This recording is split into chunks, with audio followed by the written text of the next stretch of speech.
Haplusin nawa ninyo ang puso ng aking kapatid, ang Pangulo ng Pilipinas.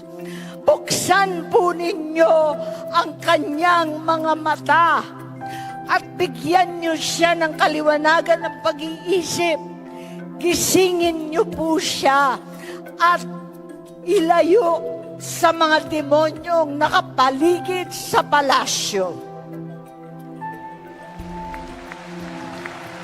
Ipaalala ninyo sa kanya ang pangarap ng aming Ama para sa ating bayan. Maging gabay sana ang kasaysayang humubog sa aming pamilya. Napakinggan niya ang sumamo ng nakararami.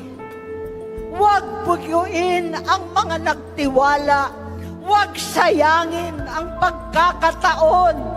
Huwag na huwag ipaubaya ang bayan sa mga sakim at uhaw sa posisyon.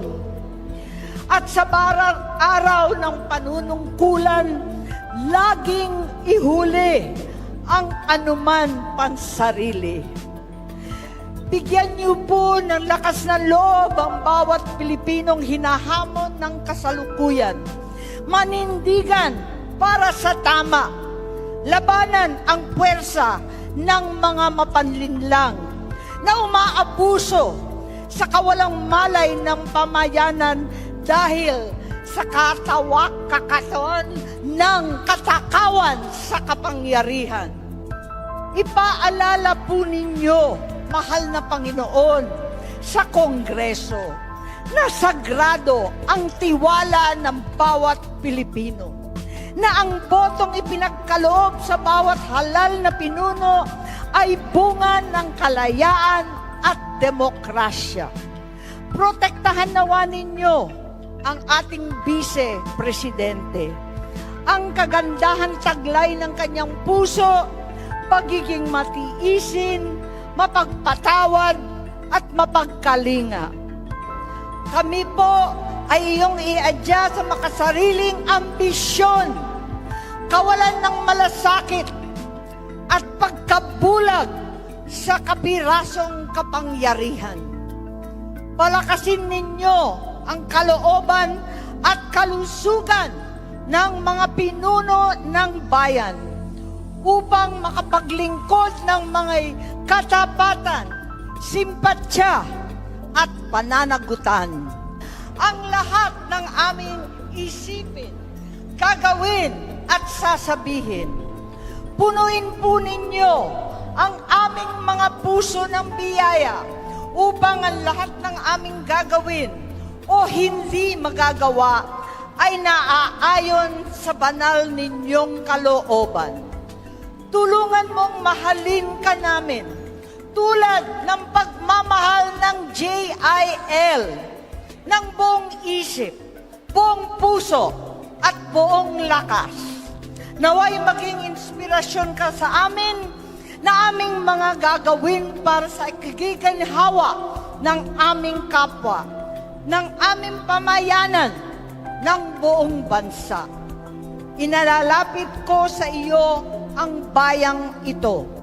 Basbasan niyo ng katapangan ang mga kapwa kong senador, lalo tigit ang aming Majority Leader Joel Villanueva, upang manindigan para sa aming institusyon ang ating konstitusyon at ng mandato ng taong bayan.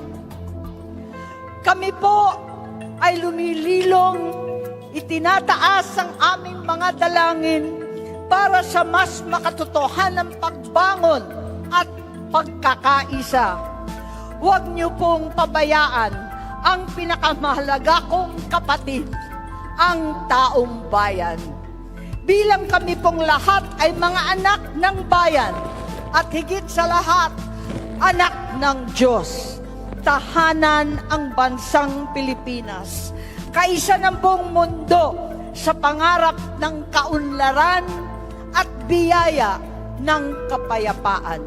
Sabi ni Gestoni, sa tingin mo ba Kapag ipinilit ang Chacha na mawala ang Senado, kikilos kaya ang military? Hindi ko po alam kung kikilos ang military kasi ang opening lang nila sa ating saligang batas for them to move legitimately is to protect the people or to protect the state. So, kung sa tingin nila ay wala naman tayo in any grave or imminent danger, hindi sila gagalaw. And why should they? 'Di ba? Ano ang kanilang partisipasyon? Hindi dapat sila nagpo-participate in partisan political activity. So, muli, bakit nag-iintay tayo ng ibang tao na mag-rescue sa atin?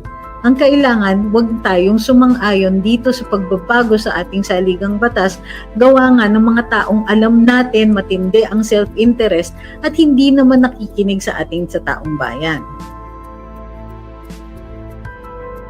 Wag po kayong mag-all caps, di ko nababasahin yung mga all caps na mga tanong. Sabi ni Boyet, Magno, unicameral is photocopy of the older Marcos rubber stamp model. So siguro, ang dapat nating kinukulit yon ay yung hashtag, hindi mo pera yan. O Kongreso, ang dami nyo nang ginawa, pero hanggang ngayon, hindi nyo pa rin sinasabi sa ninyo ginastos yung inyong MOOE. Ano ba naman yung sabihin nyo sa amin na, ito, gumastos kami para sa furniture. Hindi naman kami humihingi ng specifics katulad ng ano bang style ng furniture na yan. Sofa ba yan? Diba? O meron kayong recliner, yung mahal, mga ganyan. Hindi naman kami magtatanong, gusto lang namin malaman kung ginastos ninyo ng kaakibat doon sa kanyang purpose. In the meantime, diba, nililingat nyo lang ba kami? Then, pagdating dito sa charter change. Kasi hindi nyo naman kami tinanong eh. Sinasabi ninyo, hindi, kailangan natin ng charter change. Magka-people's initiative pa kayo, pero yung people's initiative nyo kaloka-loka naman. Kailan ba namin hiningi na lumawak ang powers ng Kongreso para sila lang ang makakapag-propose ng mga amendments sa saligang batas? Hiningi ba namin yun? The irony, dinaan nyo pa sa people's initiative.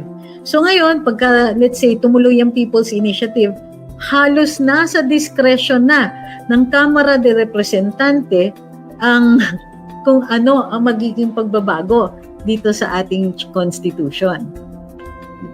Sabi ni PI, lakas ng loob ni Martin samantalang 180k votes lang siya at unopposed pa kumpara sa mga senador na at least 15 million boto bago ka makapasok sa Magic 12. Opo. So, habang sulong sila ng charter change, naninira sila sa ating kay Presidente Duterte, kay VP Inday, and so on. So, ano yan? What are they planning? Na kailangan siraan pa si VP Inday at si Presidente Duterte. Kasi yung sa akin, kung election lang yan at gusto nilang sirain si Inday para hindi tumakbo, alam niyo, sa totoo lang, pwede naman nilang ipakiusap yan eh. Sa totoo lang, si VP Inday pwedeng tumakbo ng a second term as Vice President. Pwede yan, sa saligang batas yan. Pero from dito sa aksyon ng ating Vice Presidente, parang nabigla din siya nung suddenly under attack siya, tapos suddenly pinag-uusapan na impeachment. Tapos, syempre may mga pakawalang false dyan na nagpipilit tungkol dun sa 125, puro numero. Tapos kay Kompulong, iba naman yung numbers. Parulit-ulit at dumadami ang, kumbaga, napipilitan umamin yung ibang mga hired falls dyan na hired fall nga sila para atakihin ang Vice Presidente. I mean, why? Bakit kailangan? Isa lang ang sagot dyan. Dahil malakas sila. Dahil popular sila. At kahit anong paninira nila, kahit pa man lang magtanong ng mga tao tungkol dyan, alam nila na hindi malalim yung kanilang mga patama. Dumadaplis yung iba. At even worse, kahit sabihin pa natin, oo nga no, bakit nga ba ganun? Pero pag tinanong sino iboboto ninyo kung tumakbo ng presidente, ay by Inday, Sara pa rin. Hindi malalim yung panira nila. Pero tuloy-tuloy ang panira. Ang tingin ko, kung ganito kaaga, ay hindi yan in 2028 elections. Kundi itong itong 2025 or even yung referendum na darating. Kasi alam natin, tutuloy at tutuloy nila itong mga to. Sabi ni Anthony, I believe na sa isang sabi lang ni PBBM with the issue, things would be back on track. O sabihin na natin na totoo yan. Bakit di niya ginagawa? Sabi ni Jestoni, paano po tayo kikilos? Paano po ba dapat kumilos ang taong bayan? Magrarally po ba? Another EDSA? Tingin ko, unang item sa agenda, naiintindihan natin yung issues. At, paano ka magrarally kung tayo-tayo lang? Kailangan ipalaganap yung mensahe. Umaabot ba ito sa mga taong bihira online? Umaabot ba ito dun sa mga taong gutom? Umaabot ba ito dun sa mga pumapasok ba tayo dun sa mga depressed areas? Nakukuha ba nila yung mga kailangan nilang sagot dyan?